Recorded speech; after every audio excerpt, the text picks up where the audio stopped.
days of all my fellow gamers. I figured I'd give you guys a little update as to this hoard that I purchased. So, I've got Homegirl here, the Revenant King, and what I did is this was broken off, his staff. It's got several of the crown pieces missing as well, but it's okay. He's dead. It's probably been buried for a while and broke off. But this piece totally broke off, and the end that was coming off the staff head here was bent, like warped. So just put a thicker gauge paper clip. So to give you an example, that is Joe Schmo regular paper clip. And then here is a bit thicker paper clip. Now, of course, it's got the plastic around the clip itself, the metal, but it's just ever so slightly thicker. And that means it fits perfectly. So this is like your garden variety paperclip. I don't know where on God's green earth I found this, but I have a piece of metal that's a little thicker and works great. So that's what I used for his staff part. And if you look, it matches perfectly with the existing resin staff. So that's fantastic. I didn't know the exact length of the original staff, so I just went with my gut. And this hilt here, if you guys remember, there was a bit of sword sticking out about yay much. I just trimmed that down to the base plate here. And in that, I'm going to super glue a piece and make this guy complete. I'm actually going to take an X-Acto knife and take all the white paint off of him. But right here, I've got a rough shape in pencil drawn. But what I did is I glued together two pieces of probably 1 millimeter thick plastic card. So just glued it together to give it a bit more thickness of the blade. And since this is plastic card, your old Tommy Extra Thin Cement or this Mr. Cement from Mr. Hobby will work just fine, and it'll fuse it together.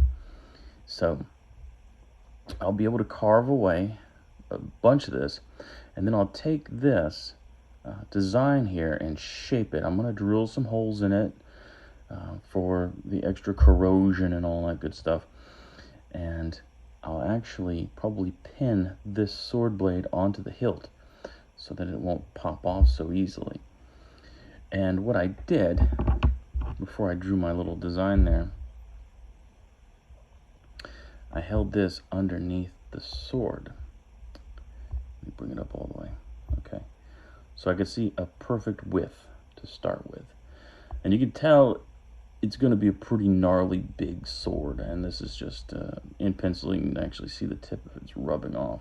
I might do it in permanent marker just so I don't lose my outline. But it's just going to be a gnarly big old blade. Much different than the nice clean blade that he had.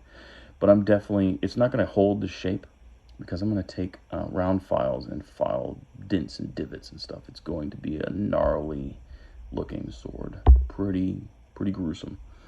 A good candidate for rust.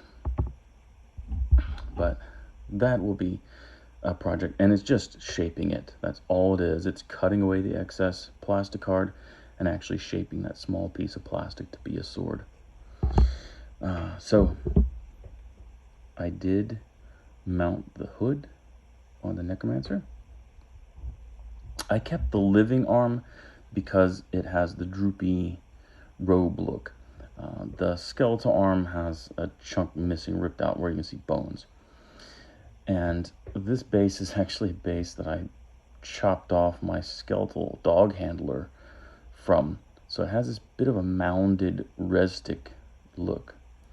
So if you can tell, he's kind of floating. You see that? So it gives him this neat look.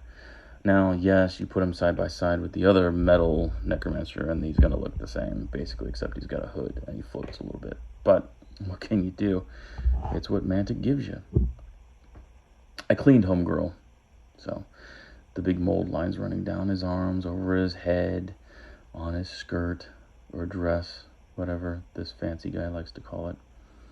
My death kilt goes all the way down to my feet. It is not a nightgown or a dress or an evening gown. I'm not dressed for dinner in England as a lady. Not at all. So, okay. But built up another base.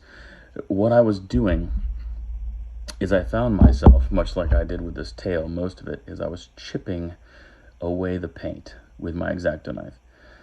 Whereas that is extremely satisfying to do, it's extremely time consuming to do. I could just zone out and just chip all day long. But I have a bunch of other stuff to clean, so I can't really do that.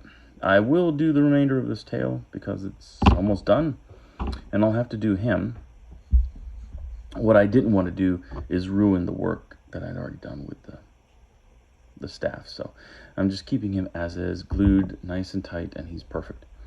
But yeah, so I've taken the rest of the body parts of the dragon, or the worm, and I put them into the simple green.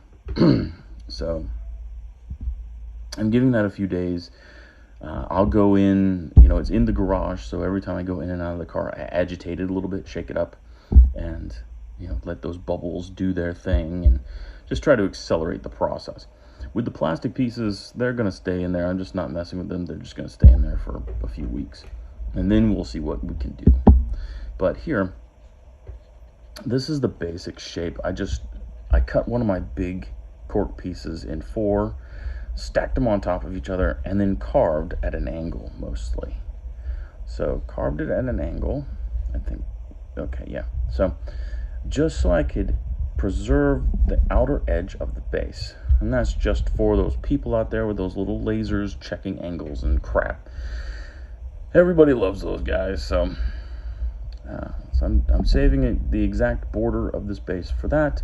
When I get the cleaned model, I'll just set it on top and draw out where I want to carve sections. And for this guy, I actually have bag of bits. So right up front center, if your eyes were quick, you saw one. But I'm going to slap a zombie coming out. I've got a few of them. I could even just have them crawling like that.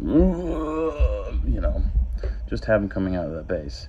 On my actual dragon that I have one of the bursting skeletons. He's coming out of the base.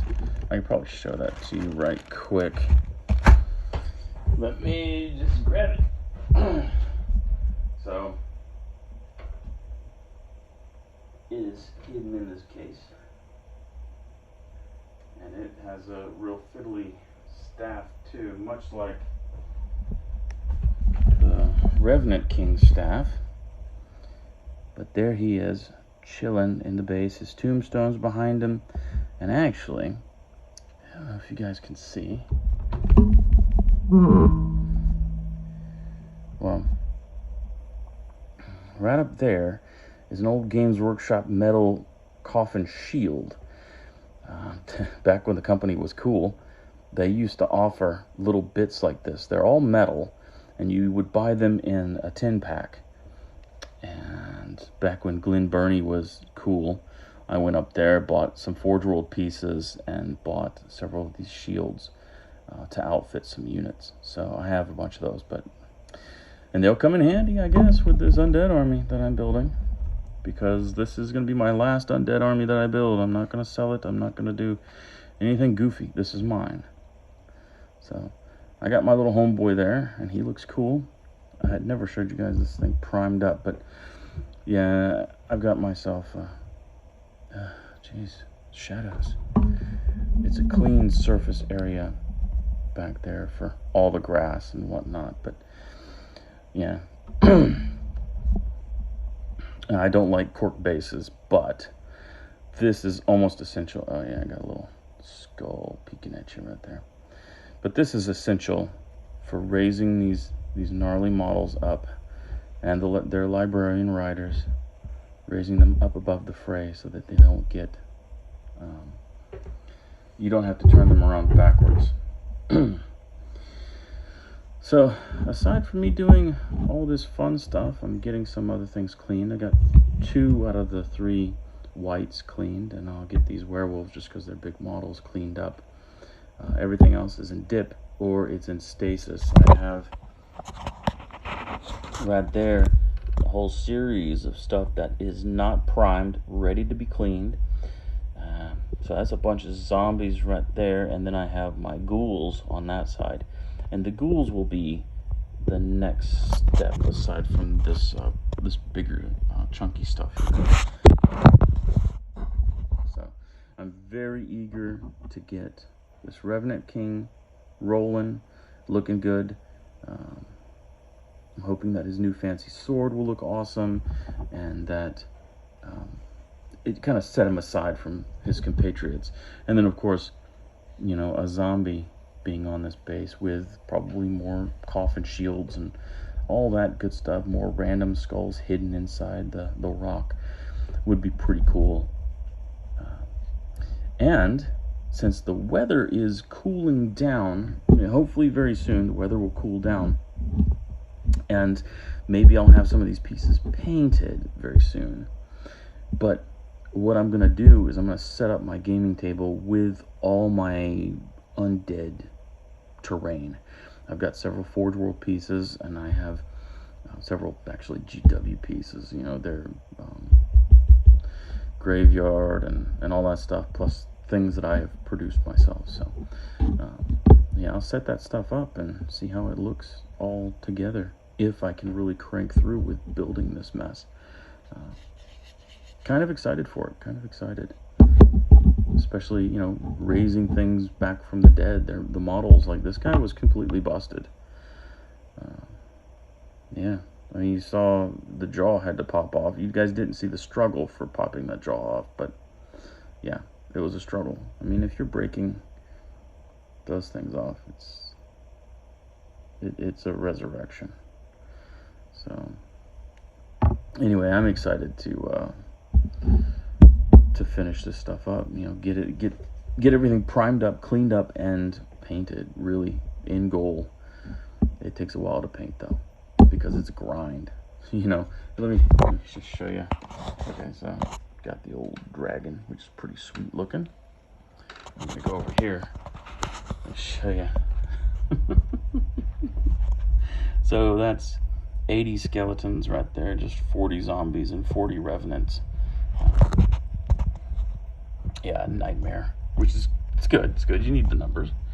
And then there's just some of my stuff. I did finally get both sets of the Reaver cavalry put together. So that was a nightmare of its own. But yeah, I mean, I've got one more set of zombie trolls to put together, and I'm doing them up, so I'll have a horde of those guys. It's all coming together. Yes, it is. But yeah, that's just a grind of painting. Now I have got some tricks and tips and stuff like that for later on, and there is reasons why these are, you know, a rainbow of colors. And these guys are black because they're all armor, so I'm just going to dry brush armor first all over everything, and then I'll pick the bones out because there's not that many bones. These guys are gray, which the ghouls will be gray too, because with these guys I can just put washes and stuff over them and give them their gross greenish look or rotten look. It depends. I do have some flesh paint that I bought for this guy, so I can airbrush just the bigger pieces of skin and make it not look nice and smooth for him. And so I might use that same flesh color on them and then go with the dirt effects and some green here and there, as if the flesh is rotting in places. But you also want to do gray with their open wounds, so that when you hit them with a red ink or whatnot, it really colors it very nicely. It takes the color very well. And then of course the khaki or bone colored skeletons are bone colored because I'm just going to straight dry brush over all of them and then pick out the metal and stuff later. But yeah, so you do you prime according to the color pattern that you will finish up with. And this is actually one of the most important parts of painting bulk and quickly, getting that right primer color down. So I'll take you guys down that happy road when we get there. But for right now, I just wanted to show you some of the crazy stuff I was working on with the Revenant King on horse.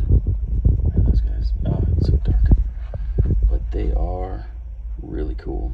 And they're mostly going to be metal. Their horses are all going to be black. It's going to be black and red and metal. Yeah, they're just vampires on horseback. So I still need to get some movement trays for them. I need to get some movement, maybe horde trays. I don't know if I might just keep them on Revenant or regiment trays and move them independently. I'm not sure. I was messing with magnets, actually. Man, I don't think I can find the one guy I had floating, because indeed I had a guy floating here. There he is in the back middle. That's where he was. So, and it works, kind of. It's a strip magnet. Got it from Hobby Lobby. And the thing is, though, the guy, he kind of floats. It adds a millimeter of height to him, which is no good. It doesn't look all that clean. I mean, it is the super cheap option of doing it, because the strip magnet is, a whole roll of it was like $7. Whereas, boo. Anyway, yeah, so the strip magnet,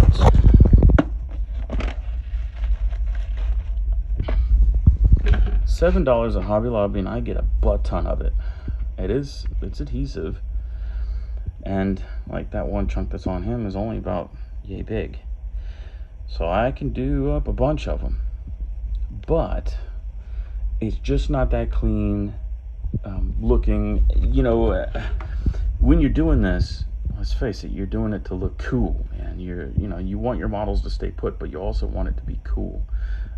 You want nice, clean lines. At least that's what I'm looking for. And with this, it just floats it just a little bit, and it's annoying. It's kind of like, just stay still. Wow. It's kind of like that, and that bugs me. It bugs me. It's not flush. I don't like it.